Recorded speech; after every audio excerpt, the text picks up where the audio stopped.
Welcome to The Gap, where it's our mission to bridge the gap between training and on-field performance. I'm Brett Hart, owner of Hitman Performance. And I'm Dan Labadia, the owner of Jack Javelin. Hope you guys enjoy the show. I just want to get this out of the way first that yes, a little bit change of scenery if you're watching this on Spotify or YouTube or wherever you're at, and a little bit of change of hosting. Dan is actually not with me today, so the podcast is 50% less handsome and Italian, but he is sick, so I'm riding solo here, but we get the job done no matter what. And someone that I think really keeps that to character of getting the job done is our guest today, TJ, Springfield grad. I'm not going to do any type of explaining who you are. I'm going to let that up to you. Give the audience a little bit of a 5-10 minute pitch on what you do, who you are, where you come from, and what made you want to do what you do today. Thanks for having me on the show today. Disappointed that Dan can't be here. I was looking forward to meeting him and talking with him as well. But really appreciate you having me on the show. I've seen a few episodes, and you guys are doing some great stuff with the Gap podcast. And it's really cool when I pull it up on my TV and I'm like, oh, hey, I know that guy. So yeah, a little bit about me. My name's TJ Cahill. I'm currently the director of sports performance and head strength and conditioning coach at Nichols College, which is a small Division III school in central Massachusetts. I've been here in this role since July, so 5 months now, maybe. And prior to that, I spent 4 years as an assistant strength coach at Amherst College, another Division III institution in Massachusetts. And before that, I was in school at Springfield College, so got started the way most strength coaches I feel like get started. You know, I was an athlete growing up and didn't really have too much of a strength and conditioning background as an athlete. I was one of those kids that thought it was going to ruin my athletic performance to lift, and I wish that I had done things differently. But once the end of my athletic career came, which was pretty early on, I knew that I wanted to remain involved in athletics. And I was fortunate enough to have a family friend who was involved in strength and conditioning at the collegiate level. So I was able to shadow him for a day. Really loved that. So since about 14 years old, I think is when I wanted to be a collegiate strength and conditioning coach. And, for the past 12 years, nothing's really changed with that. So I went to Springfield College for undergrad, got my undergrad in exercise science, just like Coach Hitman here. While I was there, I completed 2 undergrad internships, one at Holy Cross in Worcester, Mass, and then a bigger one at Bryant University in Smithfield, Rhode Island. And at Bryant, I was able to be there for an entire year and work with the Division I programs. And after finishing my academic requirements, they asked if I wanted to stay on as a professional intern, is what they call it. So I got 4 teams to program for. I was 21 years old. I had just passed the CSCS and just graduated from undergrad, and can't thank Coach Craig Buckley enough for giving me the opportunity to make all of those mistakes that I made as a 21-year-old programming for 4 Division I athletics teams. But once that semester was up, I knew that I wanted to go back to grad school. Being interested in collegiate strength and conditioning, a lot of places want you to have a master's, and I knew if I didn't go back right away, I wasn't going to go back to school at all. Once you get a taste of being out in the real world, it's really tough to kind of try to go back and go to school. So decided to go back to Springfield. My undergrad had been cut short due to COVID, and I kind of felt like I had unfinished business there. So went back to Springfield, and that actually changed the entire course of my career in a way that I thought it never would. Um, COVID hit at actually an ideal time for where I was academically, in that it was my junior year, so I wasn't as affected by losing out on job opportunities.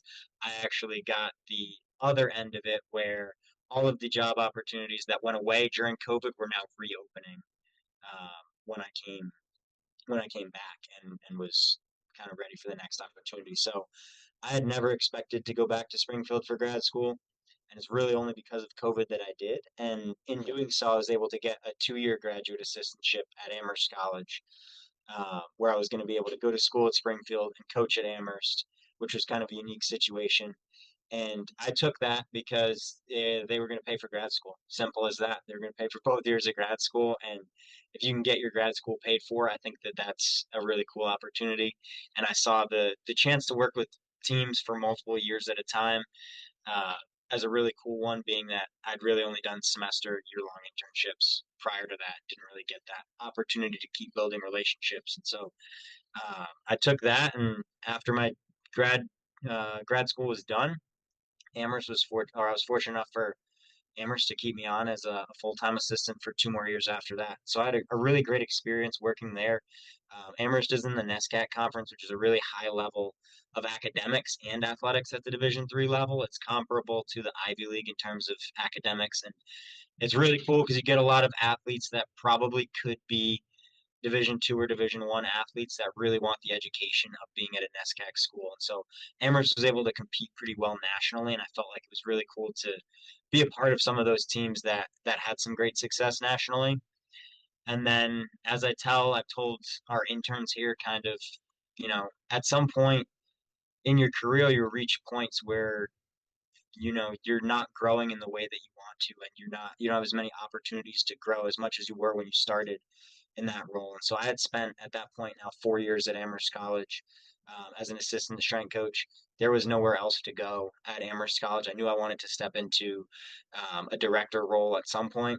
I didn't think it would be this young, but I was fortunate enough to know actually. I had a professional connection to the previous strength coach here at Nichols College, and I heard that he was leaving.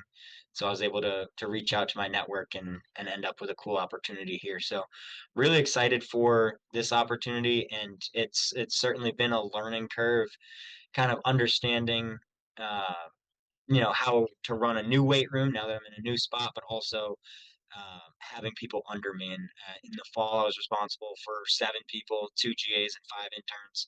And this spring, we'll have 2 GAs and 6-ish interns, I believe. So a bigger staff than I'm used to being on, but it's really exciting to have all of these people to bounce ideas off of and to help other coaches grow in the field.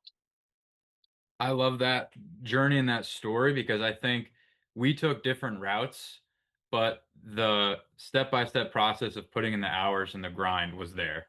I mean, you're in the collegiate sector and having to go through the step-by-step process at 21, having to be thrown in with a bunch of these athletes. For those who don't know, TJ is only a year older than me. We're both 26 now, but you were a grade above me. And when I left and finished college, I was thrown right into the private sector, pretty much running a gym, like running a private sector facility and having to be that at the young age. It only comes from, I think, what you touched upon, knowing you wanted to do it at a young age. Like you wanted to be a collegiate strength and conditioning coach at 14. I knew at 16 that I don't know what I want. I had no idea what the title would be. I don't know what it would look like. I knew I wanted to run my own facility and coach. I was like, that's pretty much the two things that I wanted. And it's funny hearing that we had very similar whys, like with the Simon Sinek, what's your why? Like very similar whys, but different routes. And it's cool to express those for people listening that might want to get into it because there's a lot of different ways to do what we do. We do it on just different levels of the spectrum, I would like to say. And you could touch upon that internship process because that's pretty much what everyone has to start off with. Like I did mine at Cressy Sports Performance through Springfield College, the 400-hour one, but everyone knows it's more than 400 hours. Like if you go through it, it's 100%, especially if you want to be a good intern, which I want to ask you is what does it take to separate yourself from the pack? Because all these kids are going through an internship process. What does someone have to do to stand out to be, what was your title? Head intern or professional It was intern? a professional intern. I've never heard that before, by the way. That's That but was that was their term for it. I mean, it was a little bit of compensation, which was different than getting academic credit for it. mhm. But to answer your question, I think that the best interns, the most elite interns, because I think that was the That was wording the question. used Yeah, the elite interns. in Yeah, the yeah. question that you sent. To be an elite intern, you don't have to know everything right away. And I for sure did not. When I first did my first internship at Holy Cross, I talked to our interns now about the different aspects of strength and conditioning and what they're going to be good at and what they can do right now. And this is probably the case with any sort of internship that you go into. But I talk with our athlete or our interns now about, there's the programming aspect of strength and conditioning. and we don't have an exercise science program here. Anything that our interns here are learning about that are they're learning through the internship. There's the coaching piece, which is knowing how to cue, knowing how to, explain the exercises and why you're doing everything. And that again, that's going to come from them observing us and them practicing it themselves. But the third piece, and the piece that I tell them to start with, is the connecting piece and just connecting with the athletes. Because that's something that when I started my first internship at Holy Cross, I didn't know really how to program. I hadn't taken strength and conditioning yet at Springfield College. I knew a little bit about, exercising. I could demo everything, but I didn't know how to coach it or cue it or anything like that. But I could talk to the athletes and I could remember their names. And those are the biggest things that we talk to our athletes here about is your role is bigger than just setting up or breaking down the sessions. Like I want the athletes to know that you're there. And even if you don't know how to coach just yet, you can at least talk to them and you can learn their names because that's the most important thing is you don't want to yell across the room, hey, you know, fix this. You want to use their name because in How to Win Friends and Influence People, a great book that most good coaches have read, Dale Carnegie says, the most beautiful sound to anyone is the sound of their name. And so that's something that I learned early on. My first year at Springfield, I was doing some observation hours in the weight room just because I was really curious. I wanted to get some experience there. And Coach Cameron Ringstead, who's the director of sports performance at Elon University right now, he was the GA at Springfield for men's basketball. And he let me come and observe him. And then he would see me on campus and he would say hi to me by name. And that stuck with me. And that was pretty cool that this person that I've only seen a few times, but that I'm looking up to remembered my name and used my name. So that's a big thing with, it doesn't have to be strength conditioning. It could be any internship that anyone goes into is remember people's names, use people's names. And then we talk with our athletes and our interns, but about having unconditional Friday energy because I've been around strength and conditioning, collegiate strength and conditioning for a while now, and Fridays just feel different in the weight room. You know the weekend's coming. The athletes are excited about the weekend coming, about the lack of responsibilities coming up, maybe a little bit more freedom. And so the weight room just feels lighter and it feels more positive. So we talk to our athletes here, but also our interns about having unconditional Friday energy. It doesn't matter if it's Monday or Tuesday, you know, come in and make it feel like it's Friday in here because everyone's going to get a lot more out of that. So I think that those things, and you'll notice that I didn't say knowing how to program or knowing how to, cue an exercise. Demoing super important, but if you don't have that, we can teach you that. What you need to be able to do is talk to people, remember people's names, and maybe get a little uncomfortable in talking to people and bringing that positive energy. And then the last thing that we talk to our interns about is attention to detail. And that's something that when I first started as an intern, I didn't understand why I was doing it, but I did it because most college weight rooms you go into, stuff is going to look like really nice when they're resetting the weight room, when stuff is set up. Like stuff's in a straight line, things are lined up. Like it looks like there's some form and there's some order to it. And I did it because I was told to do it when I was an intern. And I didn't really grasp it until I started getting further into coaching and started recognizing if we can't trust the interns to set this up the exact way that we ask them to, then how can we trust that they're coaching things the way that we want them to?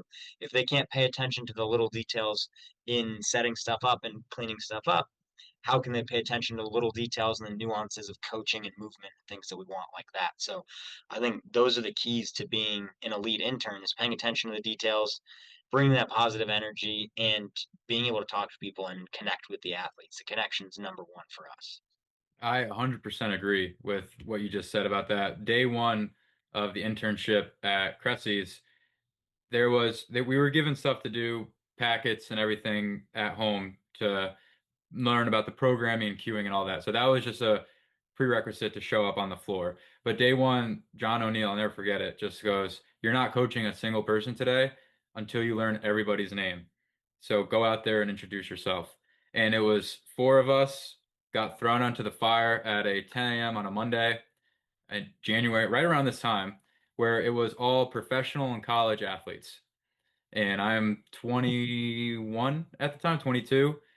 I was terrified. I had the quick notion of is this what I want to do? Because it is extremely uncomfortable, and I want to make sure people know that talking to a complete stranger just to say you're just to learn their name when you're also having that thought of not failing or not looking stupid because you don't want to be looked at as the intern. You want to be looked at as a coach. Just that internal battle is always going to be going on. And having that be your only task is to memorize everyone's names and for them not to just be kids, like 12-year-old, 11-year-old kids, just whatever, they go run around. These are legit money-making professionals that you have to build some trust and relationship with. So that was a fun little challenge for me, and I think has helped a lot with just the past couple years with reaching out to people and getting on the phone and communicating because I was a very introverted person by nature. I don't know if you can feel the same way about it, but I would have never started a podcast or started a social media brand where I have to talk in front of a camera if I didn't get exposed to that at a young age or younger age, just having to get outside the comfort zone and almost be seen as a professional talking to these guys worth millions of dollars. Absolutely, yeah. So something that you also talked about was the attention to detail and the small little things stacking up to the big wins or the big things. I also like the give a shit factor. I don't know where I got that from. Do you know where that came from? I haven't heard it from any sort of thing like on social media or books or anything. I've heard it from Zach Zillner, who is Zach Del, the yeah. University of Miami men's basketball strength coach. But I heard it from him through just like a normal conversation at a conference last year where I approached him and was talking to him, and I knew I was going to be starting a new role. And he said the biggest thing, like when he started his new role, was giving a shit about everything. And that's what he had called it. I wish I could accredit that to somebody. I don't know who said it or who came up with it because I just had that maybe intrinsically early on because that was just how I was in sports. Just the people that cared the most got the best results. It just seemed like that. And then you can also touch upon maybe caring too much at times, especially having that conversation with athletes. But I think that's important for interns to know because I've dealt with some that simply just don't look like they care or like they don't want to be there. And I think now the social media way of everyone's making, I don't know how your algorithm looks, but everyone's making 10, 15, $20,000 a month on Instagram, it seems. Like every post is how to get leads, how to get clients. Everyone's balling out. That's not the reality for 99% of coaches that I know, and I'm sure that you don't know, or just being a part of it. Talk a little bit about how important it is to care and to follow a different purpose than just monetary income. I think that the caring is the biggest thing, and that's actually like when I talk to our interns about connecting with the athletes, I use the quote that I got from Coach Jeff Oliver at Holy Cross, which is they don't care how much you know until they know how much you care. And so as an athlete, seeing a coach that shows up right before their lift and nothing's set up for them and kind of checking their phone throughout the lift and, in and out, that all of those things, even if you're not saying it, they're kind of giving off the vibe of that you don't care. And people are going to work hard for someone who works hard for them is what I've always thought as a strength coach. And so I want to make sure that all of that stuff is taken care of so that they recognize that I am there for them and I'm going to work for them, and then I ask that they work for me in return. And going to your point of, how to make the goal not, just a monetary value is recognizing that you have a unique opportunity in this field. Like no matter what you're doing in this field, you're helping someone else, helping other people, and that is hopefully the goal more than just achieving a monetary value. And even if you help one person and it doesn't pay off financially, but you change the world for one person, you don't have to change everyone's world, but if you can change the world for one or two people, then I think that's something that's truly special. And I feel like a lot of people in the field have that mindset. Like they got into the field because they like working with people, they like getting the most out of people, and it's really cool and rewarding once you see that. And I think that's a bigger reward for me than any monetary value or championships or trophies or anything like that, is being able to see the progress in the athletes and also being able to have I had a professor in grad school, Dr. Elizabeth Mullen at Springfield College. I'll give her a shout out here. She taught research statistics, and she said at some point throughout the semester, you are going to start making statistics jokes, and that's when I know that I've won. And I thought about, and she was right. We started making statistics jokes pretty early on into the semester. But when I get texts from former athletes that are like, "Hey, I just did this. Like, I could never get this before." And I'm like, "See, now you're thinking about it, and I'm not even coaching you or talking to you every day, but you're telling me something that I talked to you about years ago. I've won." Like that's very rewarding to me. When I send, I don't work at Amherst College anymore, but I'll still stay in contact with some of the athletes there, and some of them have sent stuff back, using phrases and culture pieces that I used with them, and they're saying it back to me, and I don't even work with them anymore. And that's where I think that's what's more rewarding to me than, winning championships or making a ton of money. I agree. I've shared that same feeling, and it's tough to balance. I'll be completely honest. It's tough because I just started up my own business, and you do get pulled in different directions. You have to really anchor down as to what it is that is your true purpose and what it is that you want to do as a coach. Because starting off, yeah, you don't get paid a lot just starting off. It's just the reality of the situation. You're going to be an intern for almost probably close to a year or two before you actually get some type of gig. And then you have to pay for the CSCS. A lot of it is investments for things that you might not see until a couple of years. Same thing with training and programming. You're putting in all this work and hours for these kids, and then you're not going to see the results until weeks or months ahead of time. And so, me personally, the monetary side of things with social media now and trying to go that is a dilemma I have to think about like every day. Like, yeah, charge what you're worth, but you're not scamming people for sessions. Yeah, you want to show up to clients and work and be there for them, but you also want to have a life and do things that you want to do and have some type of freedom or anything. And it's tough. And I think people don't really give it too much thought, you know? And so that's why I wanted to ask you that because I've heard horror stories of just burnout and people losing their path as to coaching. And I think you're very well versed in this because I know you like to read. You write now on Substack, which I do want to ask about, but we will get to that next. Just what's been good reframes for you? Like feeling of those moments of I've worked so much and I'm just not seeing the results. I'm feeling that burnout sensation because that is a that it whether you like to admit it or not, it's a big factor in our field in our industry. And I think you would be lying as a coach if you've never felt it at least once in your life.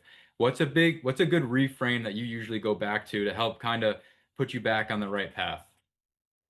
I think that what you said is definitely true. Like this is a field that's really set up for that to occur, just with the demands and everyone really wants to, like most people in this field really want to be the best at what they do, and that's when you're always thinking about that and trying to move the needle a little bit more, it gets exhausting at times.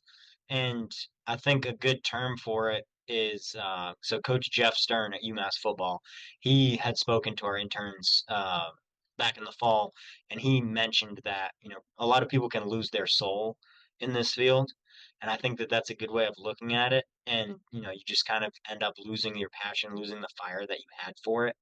And I think that an important piece of that is taking our own advice sometimes. And, we tell the athletes, you need to stop for a second. You need to recover. You need to, take some time off in order to grow. And a lot of times I feel like the field is not set up for that, which is one reason why I really like the Division 3 level, and that the summers are essentially, we're off and it's time to recharge and recalibrate for the next fall. But I think that understanding that there's more to life than just what you do uh, for work. And I never consider this work. And I've always had kind of like my identity tied to strength and conditioning. But it's important to look beyond that and recognize that there is more to all of this going on. And I think that some of that might just come with growing up and recognizing, like, the people in your lives people in your life are not there forever. And the people you're close to, like, life is not infinite. And I think that that's something that I've started to think about more recently, and it could just be, due to other factors, going on in different people's lives. But recognizing that, I truly love doing all of this, but it's not going to be all that I do. Um, which is definitely a reframe from when I started in this field. My first big internship was during COVID when I had nothing else to do, so that was all I did. But starting to actually develop other aspects of my life now that I theoretically have the time to, realistically, with starting a new position, I do not, but I make more of an attempt now to do things outside of strength and conditioning, because if I'm only doing strength and conditioning, the quality of that is going to drop off at some point, because I can't just keep giving my all to this without any break.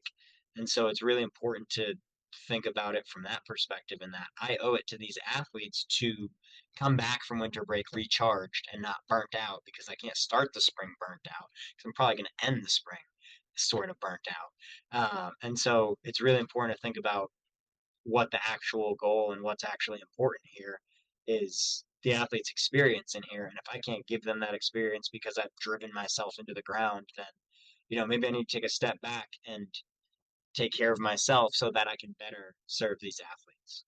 Yeah, that's huge. I mean, D3 definitely allows that, and I like what you said, having that dedicated time block off. I think that's important for athletes, and I think that's important for coaches, and I think because what we do, being on the floor, like what you do, it is a selfless act pretty much every day. Like you are completely selfless. Everything that you do is for the betterment of somebody else. So I know as a competitor, when I was training, like how you're saying everybody wants to be the best. As a competitor, you're going to grind yourself away until you just have nothing left to do. Then you realize, oh, I got another team coming in right now. It's just you got, oh shit, we got another 3 weeks left of this. Like how am I going to do this? And then that's when the energy drinks start coming out, the nicotine starts coming out. And then you're really going to be screwed after that. Because I've talked to coaches before, and it's just having that Friday energy all the time. You want to give your best for these kids and for these athletes, and you want to make an impact, like you were saying, but at some point something's going to give, and giving that dedicated time to just relax and wind down, and something that I needed to work on a lot. And if you're listening to this, I've talked about it a lot with Dr. Josh Heenan on the podcast before, but he was always saying the best athletes have the ability to get into parasympathetic state almost right away. So we've always, I'm sure you've seen, I've seen kids that just are always on, and you can't take them off. They approach school that way, they approach training that way, and those are usually ones that are probably going to be the most hurt, just because they're chronically fatigued, just because everything is on all the time. So I definitely agree with you saying that we need to take our own advice. Like we give great advice. I know you probably give great advice. My advice could be a little iffy sometimes, but we need to actually listen to it and understand it. And I did allude to your Substack that you have started. I don't know how recently you started this, but I'm going to butcher the name of it so you can explain it for me. But the pursuit of ataraxia, I think it's ataraxia. I'm not. ataraxia. So I'm the actually pursuit of not 100% ataraxia, sure yeah. about Explain pronunciation. that to me. Where'd that come from, and what made you decide to start writing your thoughts on that? So I actually really like the point you just brought up about athletes that are always on and not being able to turn it off, because that Mhm. really ties into like the name of this blog. So I started the Substack in April, did not post until October, largely because I didn't know what to call the, the blog. Because I didn't want to post, like, I wanted to have stuff set up before I posted. And the idea came to me while I was at Amherst College. And a unique thing about the Amherst weight room is it's a general fitness center for the entire student population. And so it's not always just varsity athletes that are in there. It's faculty, it's staff. And in one particular case, it was a faculty member's spouse that was in the weight room that I met and interacted with briefly, and then uh, saw her another time in the dining hall as well. Like sat down and had dinner with her and her husband, and just she had a Substack blog that was really interesting and nothing related to sport performance or anything, just stuff involving life. I was like, oh, that looks really cool. Like, so I subscribed to that, and then I was like, how easy would it be to like get one of these going? So I started looking more into that, and the Substack so far I've had very good things, like very good results from it. It's pretty simple to set stuff up, and it makes the whole site for you. Um, but I was lacking in like the direction to take it in. So I've always done some sort of writing, I guess journaling you could call it. I started that in 2020, as a lot of people started things in 2020. Uh, Joe Rogan had Matthew McConaughey on his podcast in October of 2020, and McConaughey had talked about his book. At the time, it had just come out. It was Green Lights, which it's been out for several years now, and I read it almost immediately after that podcast came out, and it's a memoir essentially of Matthew McConaughey's life. And he talked about writing things down, whether they're good or bad, and it kind of gets it out and kind of gives you a more objective sense of what's going on, rather than it's your feelings. So you're always going to have some type of opinion about it. So I started that five, yeah, 5 years ago, just in a Word document, and it's really long now. It ebbed and flowed in terms of how consistent I've been. I was really consistent for the first year, and then it dropped off a little bit after that. But I've been trying to pick it back up. And so I was like, some of the things in there were things that could be blog posts, like not just, oh, this is what happened today. Like some things were like my various thoughts on things. So I was like, oh, this would be maybe interesting. Like maybe a few people would read something. So that's why I kind of brought the Substack out, and I had asked my girlfriend and some close friends like who would be interested in reading, and a few people who said yeah. So I was like, all right, let me see what I can do. And so when I was thinking of the name, I didn't want it to be a sport performance only sort of blog.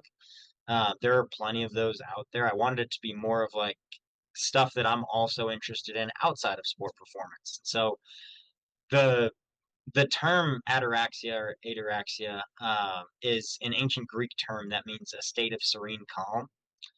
And I think that a lot of people, I found that term actually during my undergrad at Springfield. I don't remember what I was doing or why I was looking up, words like that, but it kind of, that word just kind of described something that I didn't think could be described.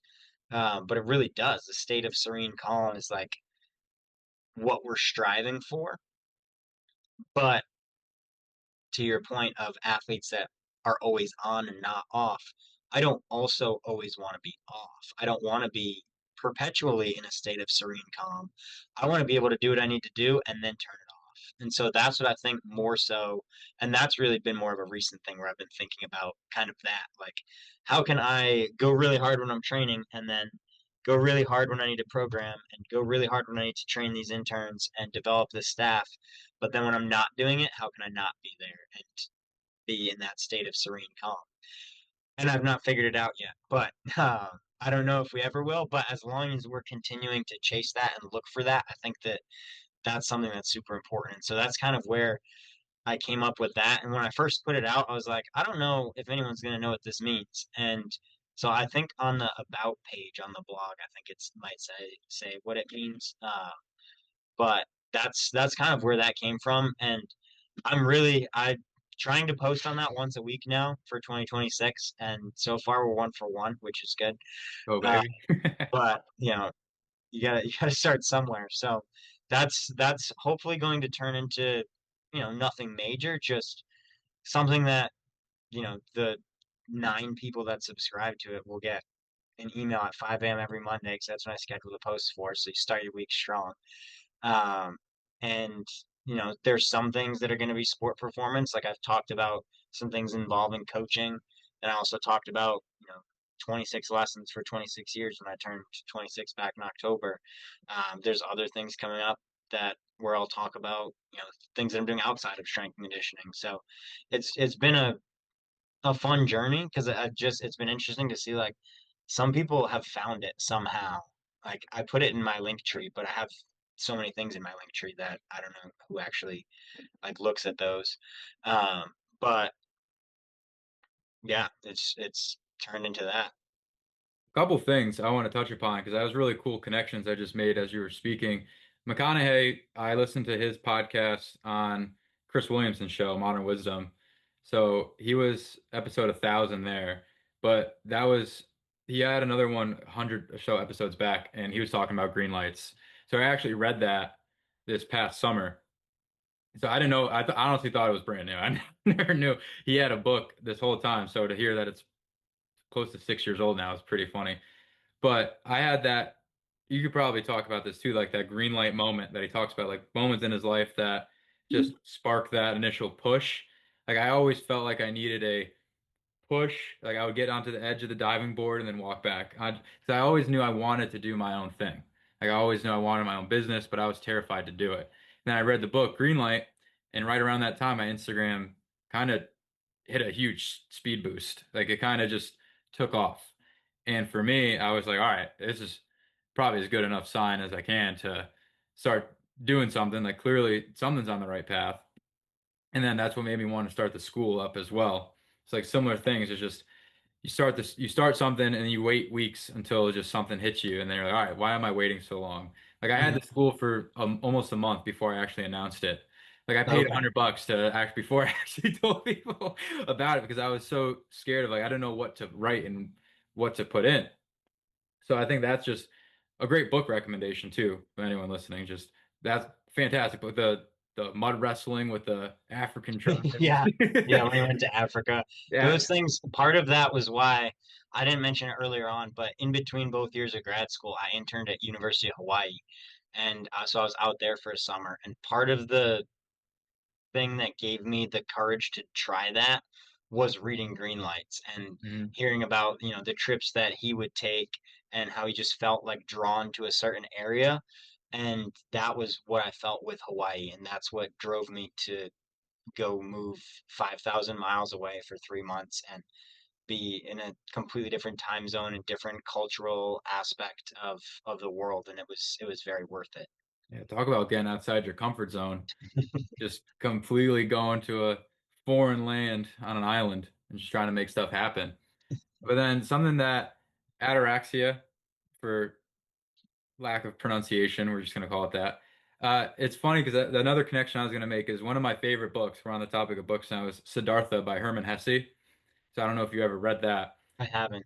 So it's about. Are you familiar with Buddhism at all? Yeah. So it's essentially it's Siddhartha going through his path of enlightenment. He starts as this prince living in this big fancy castle. He's got everything he wants. He leaves to become just a shaman and starves himself fasting. And then he goes through Taoism, then he goes through Hinduism, and then in part of the book he becomes like, for lack of a better word, kind of a pimp. Like, kind of just going to brothels, and then he becomes a gambling addict, and then he has a son. It's a full path. And then at the end, not this, I mean, it's pretty obvious what happens. He ends up reaching enlightenment. And I always looked at that as just everybody's journey and path are completely different, but they're all trying to go to achieve the same thing. So we were mentioning before about the collegiate sector, the private sector. For me, that book just always resonates to me. Just no matter what happens, no matter where this journey takes me, that's where I always think we're going to end up, whether we've achieved it or not. We all know that there's different paths to go, and there's no right or wrong path. It's just how you go about doing it. So I think that's just really cool, that very similar mindset here of how we go about this thing, but again, going back to the point of just different routes. Like you can see similarities and start pulling it. And I think stepping outside to your point before about it's not really important about like the programming and the sets and reps, like that's all good, and you need to know that, right? Like just as a coach, but that's almost like a prerequisite. Then going outside that scope of, all right, now how can I start connecting day-to-day life towards what I'm doing?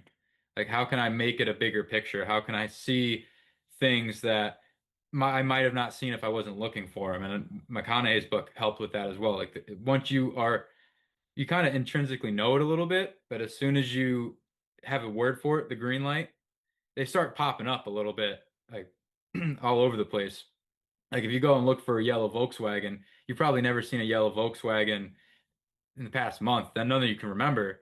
But as soon as I say it, as soon as you go out and start driving, you might notice two or three of them. So I think that perception and how we go about it is cool as coaches to talk about. Now, my question to you is how can we get that to almost instilled in our athletes? Because a lot of them just don't care yet. They don't really they care about the physical, they care about the numbers, they care about the play time, they have all that. But how can we get them to zoom out and to look at it as this is actually a much bigger picture than sets, reps, and your squat maxes? I think the biggest thing for really getting the athletes to do anything is doing it yourself. And that's like the first key. Is like if you believe in this, then it's a lot easier to make the athletes believe in it.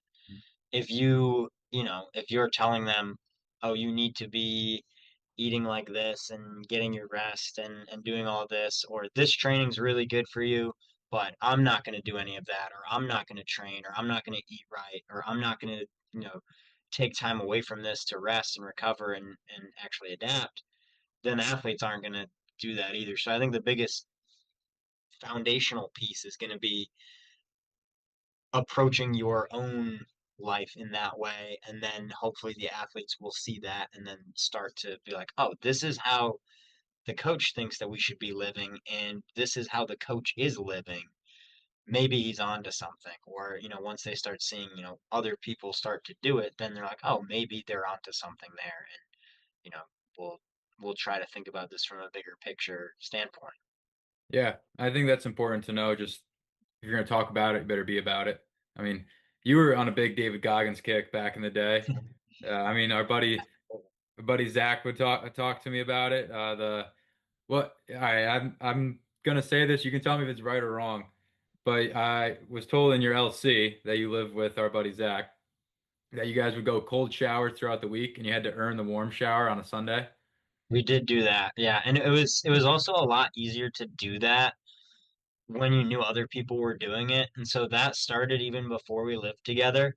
It started our sophomore year, and we were all in different dorms, all of us that were kind of doing this.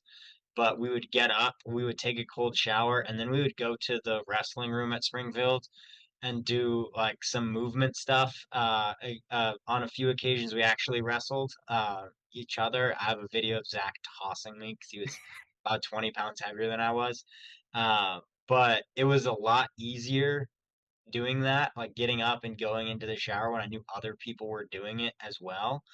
And so I think that's a good lesson in that, you know, we are humans and we need other humans, as that community to kind of all be on the same page for us to get some stuff done. That's pretty cool.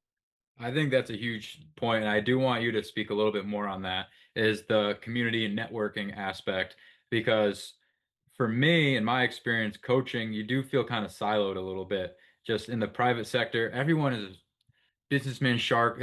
Gyms around here, I got blocked on Instagram by a couple different gyms in the area. I won't name drop any of them, but our goal is supposed to be to help as many athletes as we can. So Mhm. there is a lot of ego in our field as well. So talk a little bit about how you go about networking, communicating with other coaches, and just expanding that because as you said, it's important to have human connection. Like we need to know we're not alone in this. I think that a good quote from Ted Lasso. I like quotes. I've said dropped a few quotes. A good quote from Ted Lasso, and my grad school roommate has this tattooed on his shoulder, is "Be curious, not judgmental." And I think that if you approach networking in that way, then that will help out a lot more. Like, you see someone doing something on Instagram, and maybe you don't agree with it, but you don't really know why they're doing it. And context matters so much. Like, reach out to them and be like, hey, I really like this. Could you explain this a bit more? Rather than being like, oh, no, you shouldn't be doing this. Like, Mike Boyle gets a lot of hate on Instagram, but everything that he does and everything that everyone does is context dependent. Like, you could look at anything and be like, oh, like, that's way too advanced. Like, why are they doing that? It's like, well, actually, this is their 7th year training with us. Like, they're ready for this. They've done all of the prerequisites. And so I think when you go about networking that way and being curious and asking questions, and I think it's easier for me to do that now, being that I'm younger in the field, and it's like I do have a lot to learn from all these people. And I think that sometimes the older you get in the field, it might be harder for you to recognize that you can still learn from people even if they're younger than you. Like, I ask my GAs why they're doing what they're doing all the time. Uh, one, so they can learn how to better explain it, but also sometimes I don't know why they're doing what they're doing, and they might have a really good answer. I'm like, oh, I never thought of it that way. And so I think being open-minded and being curious rather than being like, oh, why are you doing it that way? And because there are a lot of right ways of doing stuff in this field. There are a lot of wrong ways of doing this stuff too, but you know, there are a lot of right ways, and there's no one right way to do all of it. And so I think that's the biggest thing, especially like you had mentioned, there is a lot of ego in the field.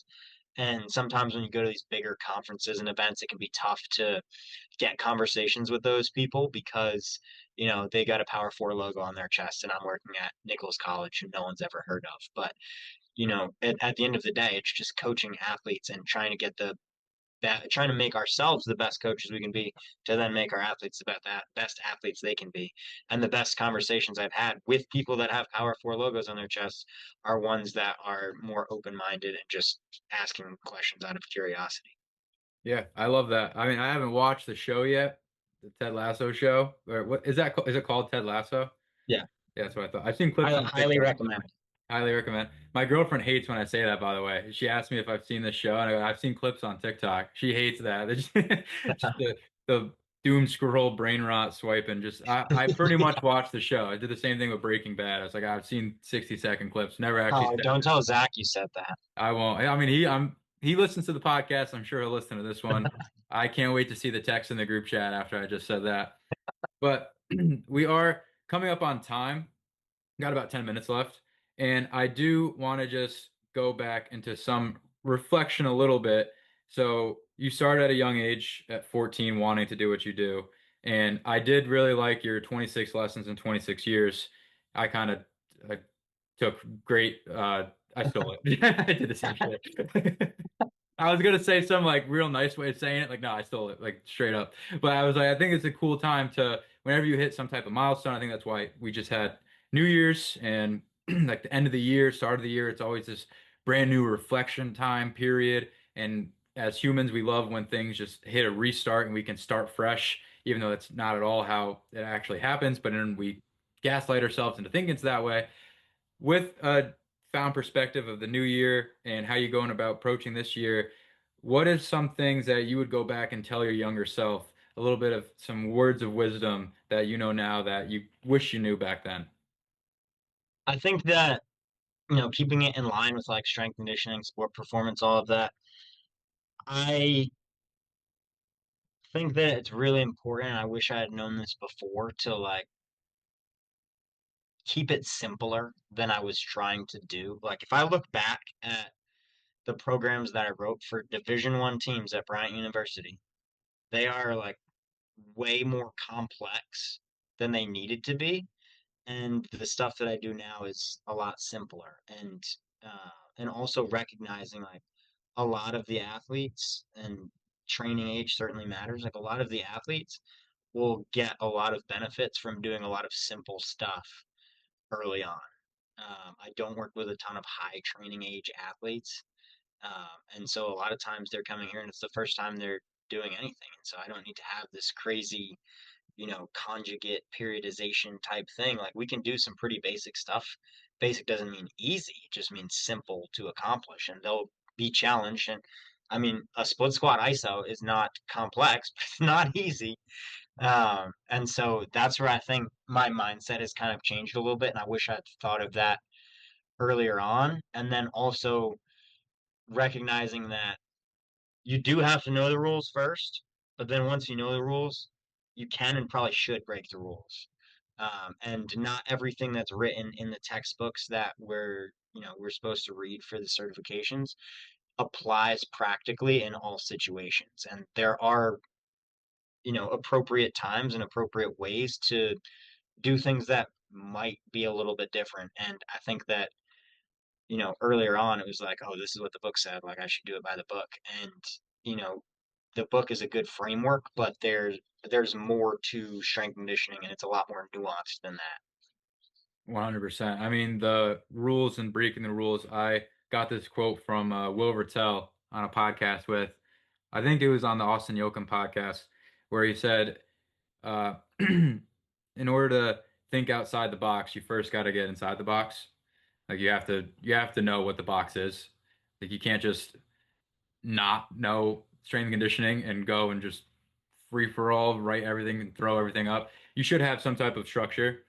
And I think the CSCS does a great job with just weeding out some people that might not have any right to coach kids, like flat out. I think if you should have something, that is a good entry point into our field. And then once you learn it and understand it and apply it to yourself, then you can start going off and experimenting and doing things. And I always like telling kids it's 80% structure, 20% experimentation. And then there's seasons where you can flip-flop the two. And there's seasons where you came to my first and only ever powerlifting meet. There was no experimentation leading up to that meet. It was 100%, this is the program, this is what you're doing. Like we don't have room to fuck around pretty much. Like this is what you got to do. And then leading up to the meet and then you perform. And I think there's times, I think right after that it was 100% experimentation.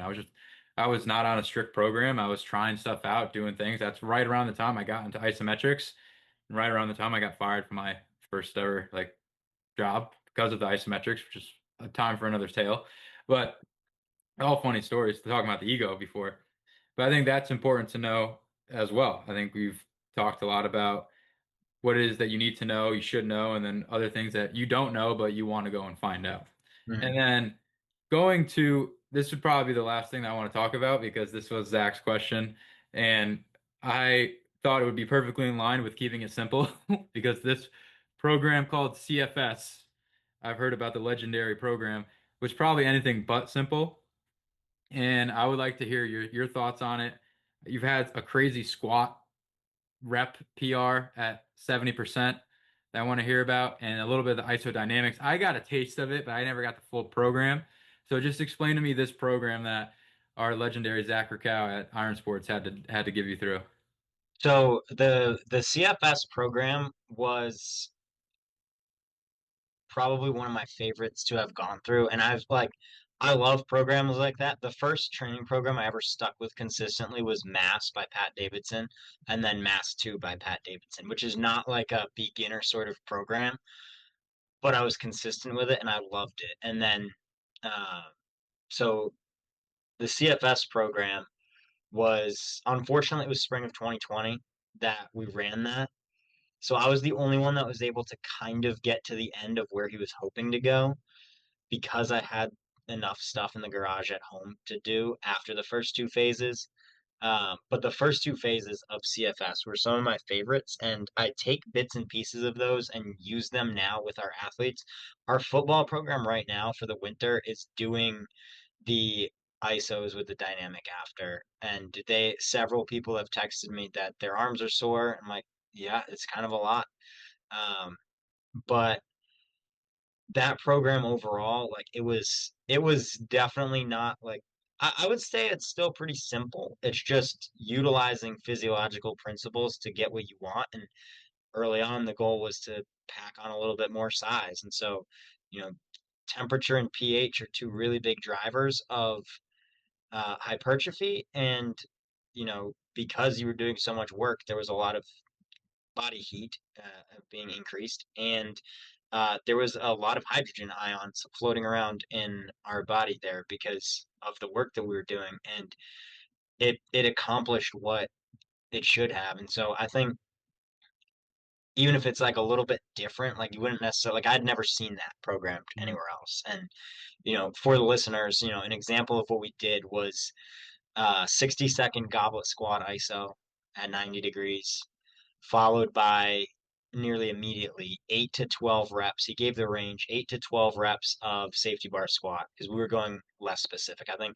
when I gave it to our teams over break, we did back squat just because no one's gonna have a safety bar wherever they are. But we did safety bar and we did 8 to 12. And I remember the first like 2 or 3 reps, you're like, oh, this is going to be too light. And then you keep moving and you can't feel your legs anymore. And I would always try to go to the 12, and I don't remember if I always did, but we did it with that. We did it with ISO push up to the bench press. Percentage was like maybe 60%, something that you would think, oh, this is really light. But you do that ISO first, and then you go do that, and you're burning, and you need it to be burning in order to get the adaptation that you want. And so that was the first phase. We did it with some other exercises too. I think chest supported row with the ISO and then the reps. And then we also did it with a long lever hamstring bridge and trap bar deadlift. And then the second phase, which I also continued to use with my athletes, was we would do AMRAP sets. And that was where Zach was like, this might be a really good program because I don't remember the percent, but you said 70 and that could be right. Either way, I have a relative intensity chart right here. 22 reps at 70% is not on the chart. And I definitely did that while doing this program. And I think that the way that he had set it up for us to be blowing stuff out of the water like that was pretty incredible. Like that was probably 7 weeks into the program, somewhere around there. Um, and that was pretty cool to see. Like I don't even remember what the protocol was. I just remember it was like it might have been like 3 sets of 5 and then 1 set of as many as you can. And there was no target. It was just go until you can't move anymore. And if you look up SC Team Iron Sport on Instagram and scroll all the way back to March 2020, you can find it.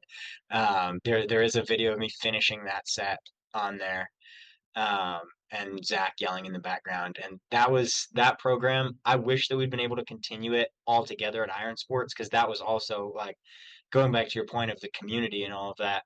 I do not hit whatever it was, 21, 22 reps at whatever percent it was, if that's an empty weight room. And, that's just the fact of it. And I would like to think I'm pretty disciplined and self motivated.